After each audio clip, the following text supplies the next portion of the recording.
Fala galera vascaína, eu sou o Thiago Fontes, falo direto de Brasília, Distrito Federal, trazendo mais um vídeo para o canal. O vídeo da ressaca do dia seguinte, depois de um empate no primeiro jogo das quartas de finais da Copa do Brasil. Jogo com um sabor de que podia ter sido melhor, né? A gente podia ter convertido as chances que criamos em gols, porém, mais uma vez esbarrando na falta de pontaria, ou de sorte, ou de, sei lá, de competência, o que você quiser qualificar, tá? Mas a gente vai trazer aqui repercussão desse jogo. Antes, vou pedir para você deixar o joinha, deixar o like, se inscrever no canal, comentar, compartilhar. Só que ó, deixa o hype também, tá? O hype é importante. Agora, o mais importante é se inscrever e deixar o joinha. Se você fizer isso, você já ajudou o canal a ser impulsionado, a ser indicado no YouTube. Olha, eu vou começar com um trecho da entrevista coletiva do Fernando Diniz, onde ele vai detonar a arbitragem ou a falta de critério na arbitragem do futebol brasileiro. Ele ironiza a fala do PC de Oliveira lá na Globo, lembra, do Sport TV, quando o Léo Jardim foi expulso do jogo contra o Internacional e o Diniz falou que, olha, árbitro não é médico, tá? Árbitro não tem que avaliar se o jogador tá realmente fazendo cera ou se ele tá precisando de atendimento. Ele tem que parar, principalmente o goleiro, faz o atendimento e acresce no jogo. E aí, na hora de analisar essa situação, o PC de Oliveira, lá no programa do Sport TV, falou: árbitro não é médico, mas não é trouxa. Aí o Diniz aproveitou ontem para falar. Engraçado, né? O comentarista da Globo falou que árbitro não é médico, mas não é trouxa, só não foi trouxa contra o Vasco. Porque o Hugo Moura veio aqui, fez cera, o goleiro do Botafogo fez cera e ninguém tomou cartão. E ninguém mais no futebol brasileiro foi expulso. Quer dizer, o árbitro só não foi trouxa contra o Vasco. Continuam sendo trouxas em todos os outros jogos, né? Para calar a boca desse comentarista mequetrefe de arbitragem, que a gente já sabe que prejudicou o Vasco várias vezes, né? Várias vezes. Inclusive ontem, falando que o lance lá na área do Vasco não foi pênalti. Enquanto todo mundo tá dizendo que foi pênalti, ele foi para falar que esse cara odeia o Vasco. Esse cara odeia o Vasco, que a gente sabe por quê. A briga que ele teve com o Eurico Miranda, né, que ele foi escrachado em São Januário, foi um péssimo árbitro. E todos esses árbitros que ajudam o time A, B ou C e prejudicam o Vasco e outros times, certamente conseguem emprego na Globo. Começou assim com o Zé Roberto Wright, né? Ele que abriu os caminhos para virar o comentarista da Globo, depois de meter a mão numa Libertadores do Atlético Mineiro, para dar para quem? Para quem, né? E ganhou um emprego na Globo, né? Do seu Roberto Marinho. Enfim, o Diniz detona o PC de Oliveira e detona a falta de critério no futebol brasileiro. Esse é o grande problema. Às vezes as pessoas se prendem a discutir se foi ou se não foi. E eu acho que essa discussão ela é irrelevante, tá? É discussão de boteco. Se foi ou não foi. Direto eu falo isso aqui. O grande problema é o critério. O problema é que para time A, B ou C, o critério é diferente. Se fosse um outro time aí, com certeza tinha sido pênalti. Se fosse um Palmeiras, se fosse um Corinthians, se fosse um Flamengo, com certeza tinham dado pênalti. Agora, como não é, como é o Vasco ou outros times que a gente sabe que geralmente são prejudicados, aí não dão pênalti. O problema não é se foi ou se não foi. O problema é o critério.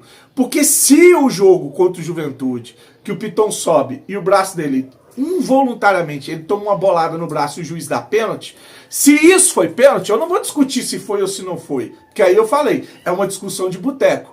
O que eu estou discutindo é que todos os lances com essa característica tem que ser marcado pênalti, para haver um padrão, né? Ou não marca para ninguém. É o critério, é no critério que esses árbitros e a CBF decidem quem vai ser campeão, quem vai para Libertadores, quem vai cair para a segunda divisão, porque lá no final o time cai por falta de saldo de gol. Imagina um ponto. Lá no final o time é campeão por causa de saldo de gols, ou um ponto. Então quem determina quem vai ser campeão, quem vai chegar na Libertadores, quem briga para não cair, acaba sendo a arbitragem por falta de critério. Não estou discutindo se foi ou se não foi. Se ontem não foi pênalti, o lance do Vasco dentro da área contra o Botafogo, o jogo contra o Juventude também não deveria ter sido pênalti. E é isso que o Fernando Diniz detonou na entrevista coletiva, e depois o Thiago Life e um outro comentarista lá da rede Plim Plim. Primeiramente, boa noite. Eu vi a imagem, eu achei um pênalti muito fácil de ser marcado, tão fácil de ser marcado quanto o do Piton. Foi muito parecido o lance. Mão aberta, o braço levantado. Eu não vi, não entendo. Não dá para... São critérios muito diferentes do futebol brasileiro, né? Isso que irrita muito. Assim como da cera, a gente vai jogar agora, o Hugo Souza fez cera, o Everson fez cera. O único jogador que foi expulso na história, igual o comentarista da Globo falou, que eu falei que o cara não era médico, ele falou que mas não é trouxa. Mas todo mundo é trouxa agora, porque o único cara que não é trouxa foi o Flávio, que expulsou o Léo Jardim. O resto tudo é trouxa, desde quando eu comecei a jogar. Tem trouxa a vida inteira, mas naquele jogo específico do Inter, teve um juiz que não foi trouxa. O resto todo mundo é trouxa. Então essa falta de critério que tem, que irrita muito. Se não foi pênalti hoje, não pode ser pênalti do Piton. O do Piton ainda foi um cruzamento, hoje foi um chute na direção do gol. Isso prejudicou o Vasco. Foi muito pênalti para mim aquilo. Porque, mas ele não ampliou a... Claro que ele ampliou. Ele defendeu a bola aqui, ó. Ele defendeu a bola, ele bloqueou. Ele bloqueou o chute com a mão. Nossa, eu achei muito pênalti. Então, se bateu no corpo primeiro, eu não consegui ver, tá? Mas se bate no corpo primeiro, depois na mão, ok. Aí pela regra eles deixam passar. Mas se não bate no corpo primeiro e depois na mão, se não é uma rebatida, pra mim foi um pênalti assim, muito escandaloso. Bateu só no braço? Então, não tem o que fazer. Na Twitch, no YouTube, vocês concordam, foi muito pênalti. Diniz reclama da falta de critério na entrevista coletiva, e tem razão. Porque pra mim era muito claro. Isso prejudicou o Vasco. Mais uma prova de que mata-mata equilibra as coisas, né? Para mim foi pênalti. Para mim foi pênalti. Mas o que mais me incomoda não é a não marcação do pênalti ontem. É a não marcação do pênalti ontem e a marcação do pênalti do Piton. Porque assim, isso eu acho que é possível. E amanhã vai ter outro que vão marcar. Eu já não. Mas isso eu acho que é possível haver um critério em cima de lances desse tipo, em lances parecidos, de sentar, gente, ó.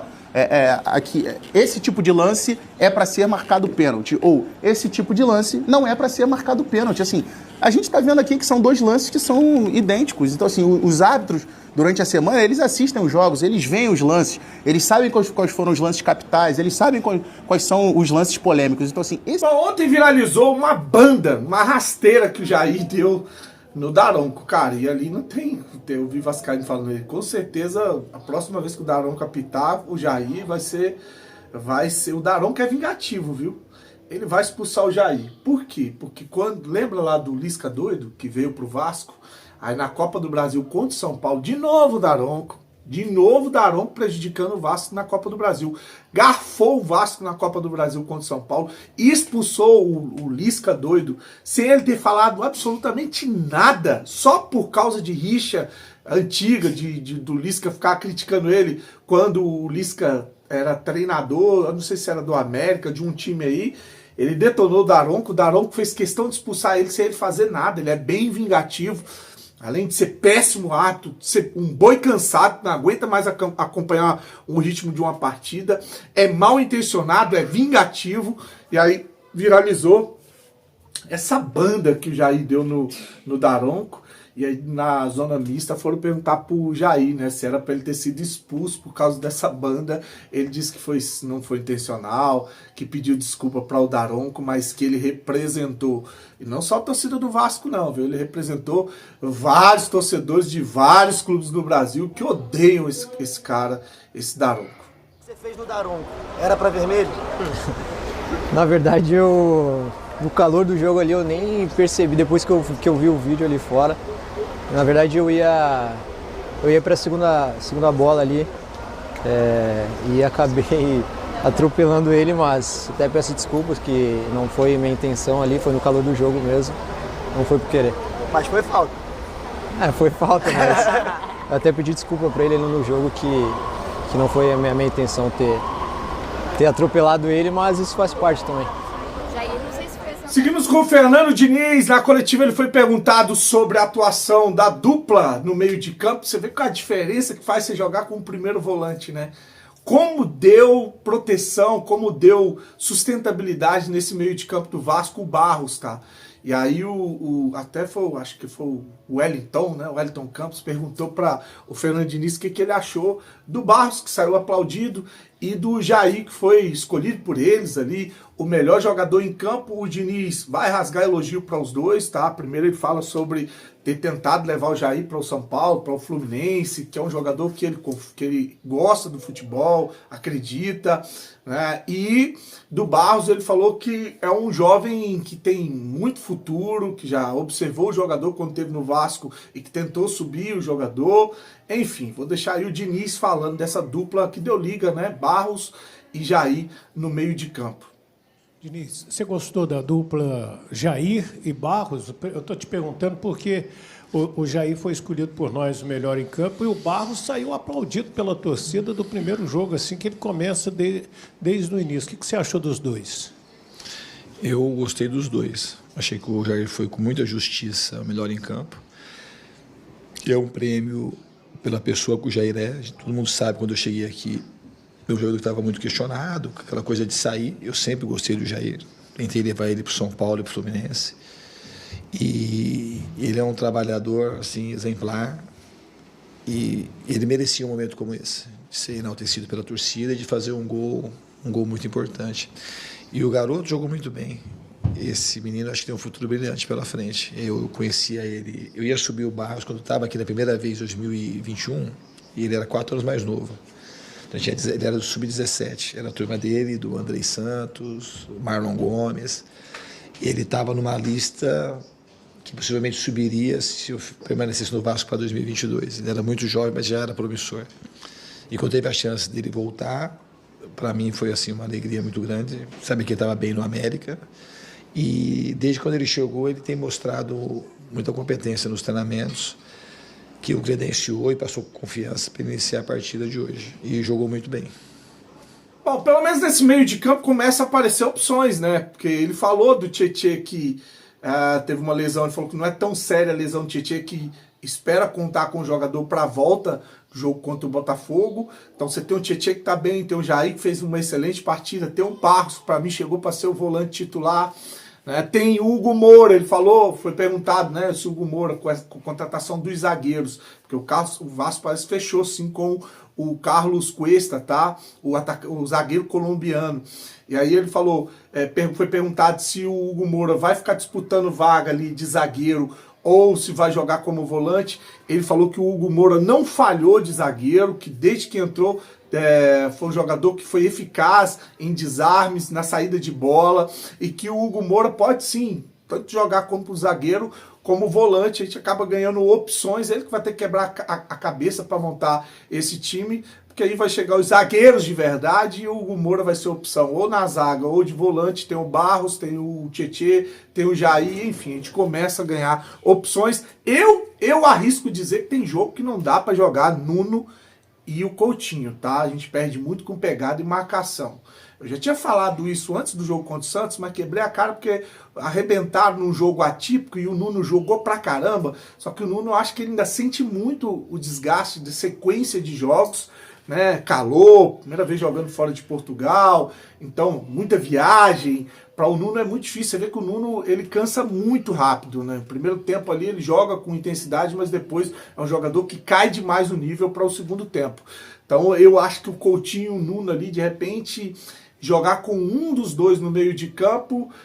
Tem também o colombiano que chegou, que entrou bem de novo ontem, né? O Andrés Gomes. Enfim, ganha opções. Vou deixar aí agora para finalizar essa sessão de entrevistas pós-jogo, o Jair falando da dupla com o Barros, né, de ter sequência no Vasco. Inclusive, ele fala dessa situação do Barros ficar mais para ele poder sair para o jogo, e o Barros falando depois do jogo também da mesma coisa, que ele tá dando proteção para zaga. Gostei da personalidade do Barros, tá? Um jogador que tá muito mais maduro. Falou, tô aqui para isso mesmo, para dar essa proteção para defesa, para jogar de primeiro volante, para deixar fazer o Jair sair mais para o jogo, né? Eu jogo de volante, jogo de 8 também. Então a gente acaba ganhando opção, e uma opção muito boa com o Barros no meio de campo. Muito bem. Você conseguiu se aliar bem a ele ali. O que muda com o Barros titular do seu lado ali? Acho que eu acabo saindo um pouco mais para o jogo. O Barros também ele consegue ficar mais de primeiro volante. A gente alternou muito durante o jogo. Eu acho que isso foi determinante para que eu pudesse chegar mais na frente. E espero, né, continuar, como eu falei, tendo essa sequência. O Titi acabou tendo um desconforto, uma lesãozinha, mas o importante é estar ajudando. Quem jogar ali vai estar sempre ajudando o Vasco. Sim, estou muito feliz pela volta, claro. Para mim é uma honra estar representando essa torcida. Como eu sempre falo, sou apaixonado por essa torcida. E aqui dentro de campo é o nosso trabalho, é a nossa função, é a minha característica que dá segurança à zaga, deixar mais o Jair à vontade, que é mais um 8. Eu também faço 8, mas mais a característica dele. Então, deixar ele à vontade também passar uma segurança para a nossa zaga faz uma diferença muito grande ali pelo meio. Então é muito gratificante para mim estar voltando e dar essa segurança para o grupo. Domingo contra o Corinthians, o time acabou saindo vaiado daqui, xingado pela torcida. O próprio Diniz disse que tem que xingar mesmo, tem que vaiar porque o time jogou mal. Hoje o time saiu aplaudido, enfim, mostrou em campo que já é outro Vasco. Sim, a torcida, claro, está no direito dela. Infelizmente a gente fez um jogo que a gente não queria, a gente deu o nosso melhor, porém não foi do jeito que a gente queria.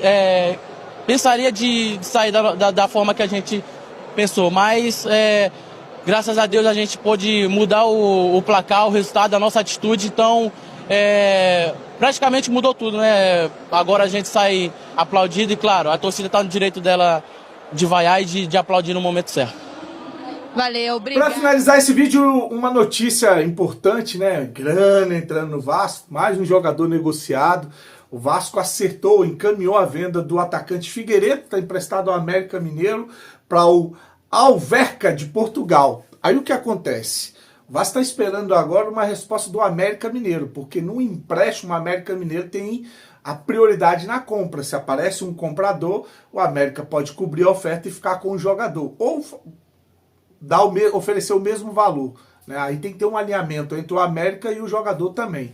Né? Então o Vasco está esperando o posicionamento do América, mas tá certo aí com o time de Portugal e é isso que deve acontecer.